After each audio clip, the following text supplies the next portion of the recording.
when I was younger, I remember reading that education is a necessary component of democracy, having an educated populace.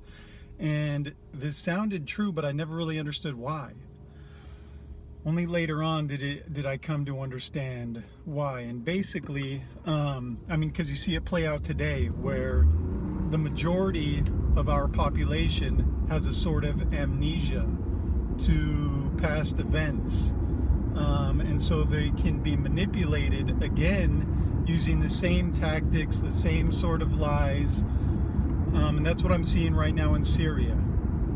You can go back to Iraq, you could go back to Libya, you could go back to the Spanish-American War, you could go back to World War I with the sinking of Lusitania, again and again, but more recently with the Middle East, you can go back to Libya, where we claim that Gaddafi was just calling his people rats and exterminating them. It was completely ridiculous. He had wide support. He was doing great things for his country. He was not perfect. He was a socialist though, and that's basically what they don't like. And he wanted a African currency, the African dinar, which was going to be actual gold. He had a lot of gold, especially for the size of the population of his country. And he wanted Arab strength and he wanted African strength. And that's what our establishment didn't want. And so, NATO, which was originally designed to stop communism, went and attacked the SHIT out of the country. And, when I talk about this on social media, people say, oh, we didn't have any boots on the ground. First, how do you know we didn't have any boots on the ground? You know how many operations have gone on in secret? And a lot of people in the military know what I'm talking about. But a lot do. Second, okay, let's say we didn't. So it was just a limited airstrike with no boots on the ground. Guess what? That's what Pearl Harbor was. Are you saying that Pearl Harbor wasn't effective or wasn't a significant event? I mean, it's logical fallacies, propaganda. And then look at the articles they're pushing today. No, it's not a mushroom cloud. Oh, they're doing that with North Korea. Once North Korea is scrambling and once they can attack America, it's going to be all over or whatever. But they're showing images of dead kids. When do we see that? Do we see that when Saudi Arabia bombs hundreds of people in Yemen, civilians, and kills them? No, media doesn't show us there, dude. How about in Iraq, Mosul, when we do it? Do they show the dead kids there? No. But they show dead kids when they want to provoke an emotional response, because when emotion comes in, logic goes away and support for a war can be formed. I mean, it's like when you know history, you see it so easily what they're doing, and it doesn't have to be any one thing. I mean, I could talk and remember different points and go through it's on, and I'll never be able to articulate it in one single video, and you can come up with your own reasons, whatever, why we're wrong, but we're not. And the mainstream media they were saying Trump was a Russian agent, which is just complete bullshit. Now that he's fucking possibly starting World War III, it's all done, it's all ended.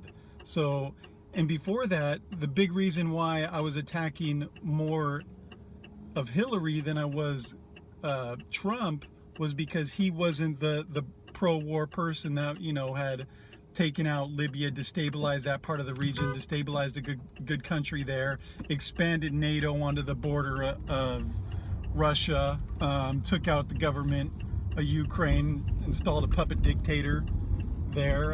He was saying all these anti-war messages, albeit he was talking about increasing the military budget, which is fucking ridiculous.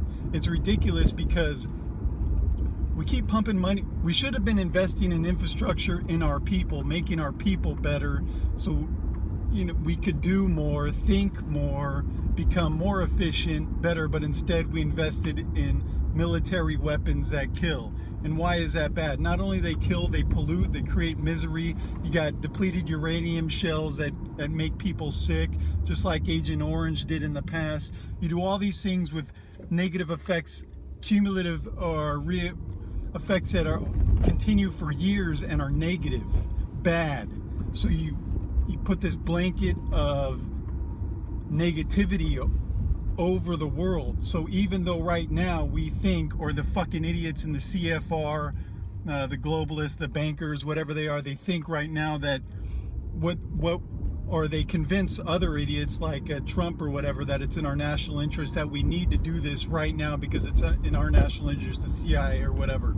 They don't look at the long-term picture, even though it might be in our national interest for the next, whatever, 20 years, 10 years, possibly in their own view, which it very well, on the other hand, may not be and probably isn't if they had an idea of the bigger picture absent of what I'm about to talk about. Even if that was the case, they don't look at the bigger picture, that we're investing in things that do not help the planet, that help destroy the planet, help create pollution, you know, like depleted uranium or and possibly nuclear weapons, do things that in the long term is actually gonna hasten the extinction, you know, 1,000 species a year are going extinct. Hasten those type of things and hasten the possibility of our own demise and or population reduction due to organisms being overwhelmed by things like pollutants in air and water. So these motherfuckers are destroying everything, including our future, even if right now it means that we can continue living off the world's credit and we can continue borrowing. So what we did in Syria is especially frightening because of the possibility of it escalating with Russia. We've been trying to put a pipeline through there. You got the Israelis who love us to go in there and destabilize the Middle East because, you know, they can expand, and Syria is never going to, you know, try to get the Golan Heights back, which have a lot of resources.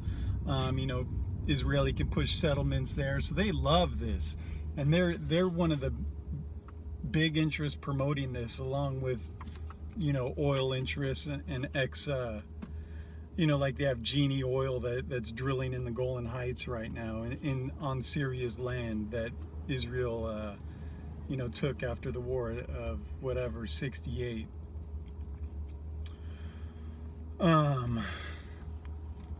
These guys profit, but it's short term. They think it's in our national interest. Again, it's short term. It may be in their old ass lifetimes because they're all old and decrepit. And you look at these guys. Netanyahu said that he guaranteed that if we attacked Iraq, it would be, you know, a great revitalizing force in the Middle East. I mean, these guys have lied to us so many times, Bush and Cheney and our establishment. How can people keep believing this? What is, look, just, it's not even logically viable. So you're saying that right when Assad was winning the war, he decided to go kill civilians that presented no military threat. There was no military interest in doing it, after he had given up all his, you know, quote unquote WMDs, sarin gas and everything, after he had all allowed inspectors to come and check and you know, did his best to get rid of it ostensibly. He did all that, and then right when he's winning, he's going to go gas some civilians. I mean, it's completely ridiculous. Why would he do that? And with that sort of fucking logic, Al-Qaeda, Al-Sharam, Al-fucking Shabab, whatever, all they have to do, oh shit, we're losing, let's go make it look like civilians were gassed or attacked, and then America will come in and take down the government, that the secular government that protects Christians, go take them out. And, you know, or Israel. Shit, we've been wanting to drill. We're drilling in Syria's land. We're afraid of them retaliating one day. Hey, we can do a fake gas attack over here and get America to come in. And now they're, you know, we're risking going to war with Russia. And if you know history, you know Russia won World War II. It was not us. 20 million Russians died. It was like a Huge percentage of males in that country died in that war, especially within a certain age range. They can fight. China, in fucking rice slippers with AKs, pushed us from North Korea's border all the way down to the middle of Korea after we had, you know, beaten the North Koreans in the Korean War in the 1950s. And they're no longer in fucking rice slippers, and they got a lot more than AKs. And we're doing the same thing that we're doing to Russia around China, putting up bases on islands and being able to blockade their route, where they're, you know, they got one fucking military base in Djibouti where they get oil from, and we're making it so we can cut that off whenever we want. And then we're talking about, oh, we're upset they're building islands after we are denying islands that we already said in the past they had a right to. It's bad. The establishment in America, the economy should be on the verge of collapsing. All the numbers say it is. The Federal Reserve has just been printing out money. The Federal Reserve is a private institution. It's as federal as a Federal Express that has basically enslaved our country, and along with every other central bank, every other country that it's involved in. And often it's the countries that don't have central banks, you know, that not America's puppet, not NATO's puppet, not the central banker's puppet, that get demonized. And, you know, we're showing some sort of propaganda type prop that makes us get all emotional, and then supports the war for the interests of the few. And of course it's us, people that have been brainwashed, that go and fight and die and suffer, and it's them that get the money, the riches, the spoils. Historically, that's how it's been again and again. They can manufacture the war, manufacture us getting angry, and then, you know, they profit. Halliburton profits. I mean, it's all there. And now it's going on with Libya, but the difference is Russia's put its foot down there, like, stop this. And this is our client state, and we're not supporting it. And Bashar al-Assad was elected in legitimate elections by the majority of the Syrian people to rule over the Syrians and stop interfering and stop taking out these governments for your own interests. Why are we doing this? Why are we allowing our government to do this? These fucking idiot old men that think they have the fucking right. They do not have the right to put us in danger, put our children's lives in danger, put humanity's lives in danger for their own fucked up, ignorant, greedy interests. We should no longer be putting up with this. And you know, they encage our minds with the media and control us with emotions. They have all the tactics, and to go back to where I started, they keep us ignorant, keep us without the tools to understand what they are doing. And as fucked up as it is, most of the people, they don't have the tools to understand what they're doing. And the media, because again, we have been kept ignorant, not of everything, but of a few things. And it's cyclical. The ignorance is cyclical. It's reinforced onto itself. All right. Just, it's bad. You know, if we go to war with Russia, that would be fucking horrendous. And all for these fucking old men that need to just be dealt with. Need to just be removed. all of them. And we can't vote for the puppets they show us whatsoever. If they're a Republican or a Democrat, I don't give a fuck if it's Bernie, if it's Trump before he broke all his promises. If they're in that two-faction, one-party system, we can't be voting for them, and we can't allow any of these motherfuckers to do 2 terms.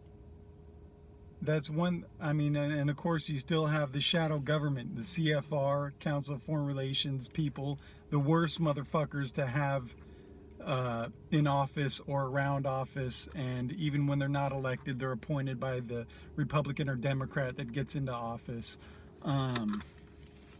Can't have those dudes.